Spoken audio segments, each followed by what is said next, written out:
And welcome to our community. Susie Thomas with you, joined today by Rob Hankins, who is, you know him from Arts in Stark. And Arts in Stark. Rob, you have just transformed, first of all, downtown Canton. Yeah, you're so nice. Thank one you. of the really exciting things. So you brought, I'm thinking of First Fridays and some of these things that we just haven't had before in the area. Talk a little bit about when you first took over this position, what the challenges that you looked at and the vision that you had for what it could be that you're now starting to see really come to fruition. You know, I come from a really small town in southern Wisconsin, Delavan, Wisconsin.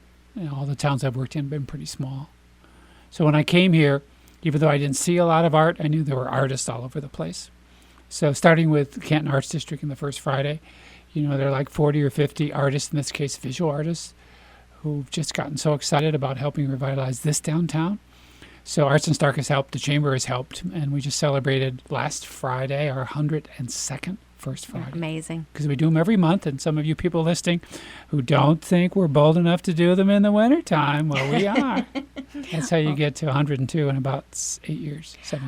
And not just bold enough to do them in the wintertime. You do them really well in the wintertime. Some of those are some of the most exciting ones with the ice sculptures and so forth. I think January is usually ice sculptures, sometimes fire and ice. There was this one. I think the world champion ice sculptor is from Ohio, so we're lucky to have him near us. But he does this thing called fire and ice. And some years we do fire and ice, where we build ice sculptures and then we melt them. But yeah, in the cold weather months, it's more indoors, and in the warm weather months, of course, we're more outdoors. But there are now 26 artist studios and galleries in the Canton Arts District, and we're just launching a new campaign tomorrow called "The Best Place in the World to Buy a Gift," because it is that time of the year. Well, let's talk about that. The best place in the world to buy a gift, and what are we saying? Tell me more about that. Well, it's what's so amazing, and people don't understand. You don't have to know anything about art. You don't have to be an artsy person. But when you go to the Canton Arts District and you go into a shop or a gallery, you will see things made locally. Photos, jewelry, paintings, sculptures, wood carvings, bone carvings. You will see one-of-a-kind things that are totally unique. And then after you find something you love, which isn't art, you will look at the price tag and you go, they're only charging that much? Yeah. So the incredible thing people need to understand about the Canton Arts District, for us it's about art, but it's the best place in the world to buy a gift, because you will find a one-of-a-kind gift made in America at a ridiculous price. I mean, you can buy expensive stuff, but what you can buy inexpensively is amazing. So we decided we need to start shouting that to the rooftops, that if you want to buy a one-of-a-kind gift at an incredible price, the Canton Arts District is the place to go. So you're saying pretty much all of the galleries that are downtown, just about anything, would have something for sale? Absolutely. And now the Canton Arts District has changed a lot. There are vintage stores, there are clothing stores, there are antique shops, there are jewelry stores. So in addition to the artist galleries and studios, there's all this other stuff. So you can find anything you can imagine. The thing I like to buy people now, there's this guy, I think his name is called Ken Love, and he takes old industrial items like toolboxes and light traffic light things, and he puts light bulbs in them, and then he paints them all different colors. And so I bought a couple of these. I think I bought 4 of them. And you can buy them for a gift, and you're never going to see anything like this in your entire life. And they have guy ones, like like sledgehammer kinds of things with light bulbs in it, where a guy would love. And then they have some female ones where he also takes industrial items. He puts high heel shoes on them. Oh, how funny! And then light bulbs all over them.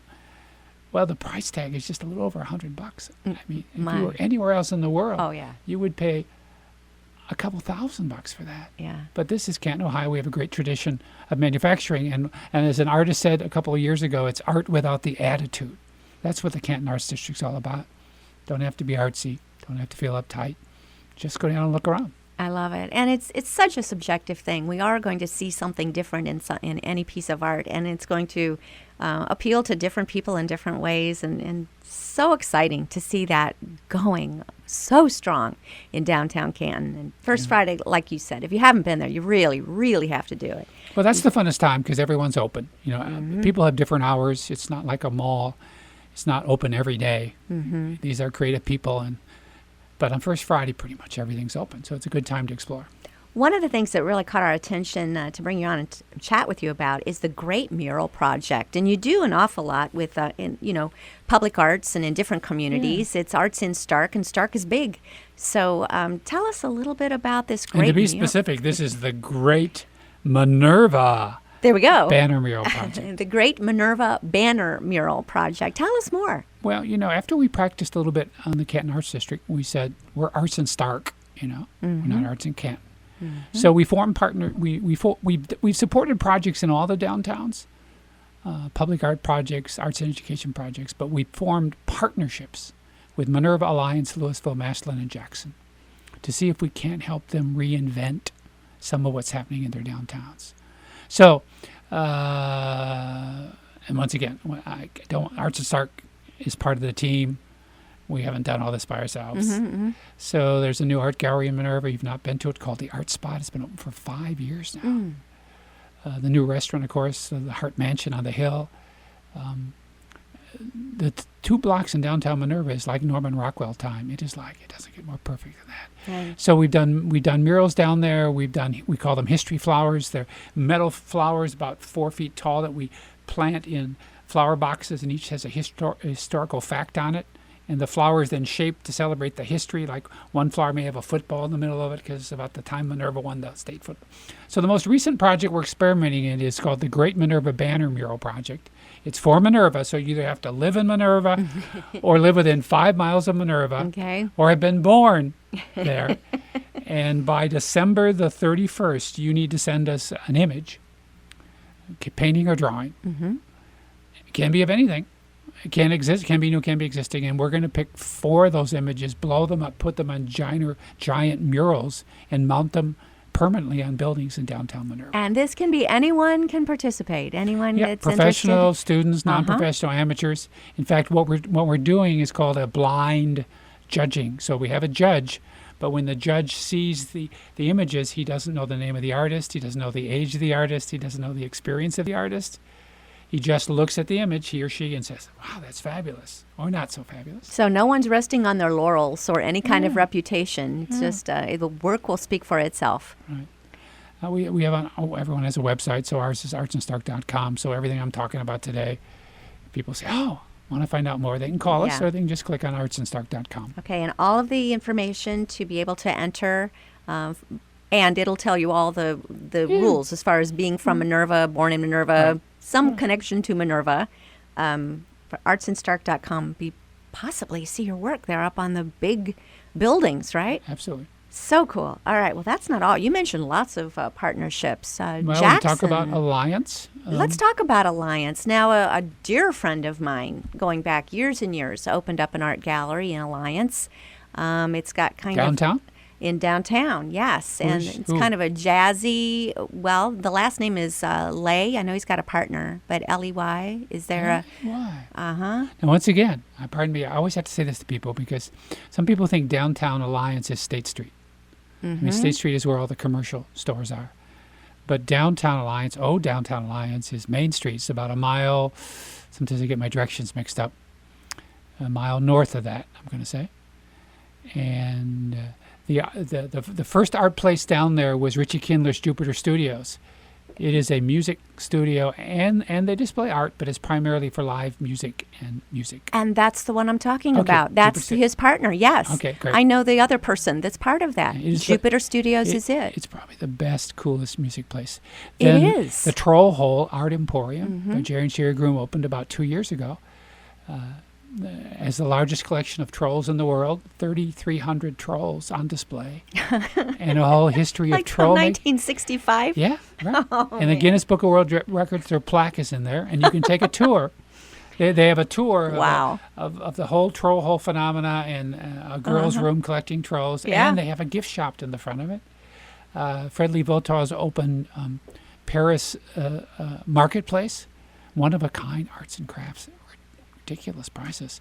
So we call that the Crossing, and we unveiled a series of 7 bike racks there last year, done by Joseph Close. Each bike rack is a little locomotive you can park your bike into, but then there's an image on the smokestack. On each side, there's a different historic site in Alliance. So Public Art in Minerva, we're also have a SMARTS program in all the schools in Minerva and in Alliance where we teach arts and academics at the same time. It's called SMARTS. Let's go back to that, because often you find when schools are under a budget crunch, the first thing to go are the special classes like art and Like music art, and absolutely. so forth. So how are you making this partnership work in the public schools? 8 years ago, we went to the schools and said, we think we have the proof that if you teach, and it still sounds weird when I say it, art and dance at the same time. Pardon, not art and dance, art and mathematics, visual arts and mathematics, Yes. dance and reading, theater and science. Kids will learn faster. So we researched it for 3 years, did tests, and all the tests proved we were right. So then we went to the schools and we said, okay, how about if Arts and Stark puts in a little money, you put in a little money, and we'll start solving academic challenges through the arts. I'm happy to say 8 years later, we've invested nearly $500,000, put 60 projects in schools for 30,000 kids. And we are now this year in every one of the 17 public school systems in Stark County and all 10 of the Catholic middle and elementary schools with some kind of a SMARTS project. Wow. Wow. All right, so the SMARTS project is putting the academic and the art together. Can you give me an example? What would that look like? Let's talk about the Catholic middle and elementary schools this year. They were so excited. So they're learning about geography and terrain. So the artist comes in and talks to them about design and art and colors and say, okay, you need to, I'm sort of making this up, but our staff person that runs this, Justy Boggs, just brought this big model. It would fill your table. And it's sort of like an Eskimo village. But the artist said, okay, it has to be monochromatic, right? That's an artsy term. And Okay. you can only use one color. One color. So it was all white with cotton balls and all sorts of things. And then so the students had to build this Alaskan terrain, and according to the specifications the teacher was teaching in a geography class. Wow. And so they were in building it with the artist, and then they'd run over their laptop and say, I wonder what kind of trees grow here. And they'd get the kind of tree, and they'd come back and build the tree. So it's the old hands-on project-based learning that we all know that works. I remember when I was a kid in elementary school, we were studying China, and I came home and with my mom with flour and paste, I built a Chinese village or something. Well, it transformed the experience of learning. Yes, That's absolutely. Has that not been taking place? What changed in public schools? Did they stop making the volcanoes with the baking soda and vinegar? It's like everything else in life. Some teachers, all teachers want to be creative, and some are Yes. super creative. Yes. I think what we try to do is say, listen, teaching art and academics at the same time makes the experience even more energized Absolutely. and more creative. We call it supercharging learning. But we're not here to say there aren't any creative teachers anymore. That's We're just right. saying that the SMARTS program can help. And if you're in a school system where the arts are getting cut, I think the future of arts may be teaching arts and academics at the same time. Well, and when we see more and more schools going into playing towards a student's strength anyway, for the students that their strength is art, this is a wonderful answer for that as well. Letting them explore and really build on that, their gifts that they've already got. So exciting what you're doing.